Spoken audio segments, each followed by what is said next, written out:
হযরত আবু হুরায়রা রাদিয়াল্লাহু তাআলা আনহু বলেন, নবীজি সাল্লাল্লাহু আলাইহি ওয়াসাল্লাম ইরশাদ করেন, যে ব্যক্তি ফজরের নামাজের পর 100 বার সুবহানাল্লাহ, 100 বার লা ইলাহা ইল্লাল্লাহ পাঠ করবে, আল্লাহ পাক রব্বুল আলামিন তার গুনাহসমূহ ক্ষমা করে দিবেন, যদিও তার গুনাহ সমুদ্রের ফেনা পরিমাণ হয়। সম্মানিত সুধী, একটু চিন্তা করেন, 100 বার সুবহানাল্লাহ পাঠ করা, 100 বার লা ইলাহা ইল্লাল্লাহ পাঠ করার কি পরিমাণ সওয়াব। আমাদের থেকে সারা দিনে জানায় অজানায় অসংখ্য গুনাহ হয়ে যায়। ঘরে থাকলেও গুনাহ হয়, রাস্তাঘাটে বের হলে গুনাহ হয়, মোবাইল ফোনে কথা বললেও গুনাহ হয়ে যায়, জানায় অজানায় অসংখ্য অগণিত গুনাহ হয়ে যায়। বাজারে যাবেন, সেখানেও গুনাহ হয়ে যায়।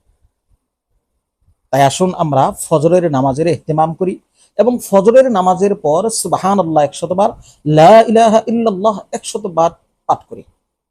তাহলে আমাদের সারাদিন যে গুনাহগুলো হয়, আল্লাহ পাক রব্বুল আলামিন সেগুলো ক্ষমা করে দিবেন।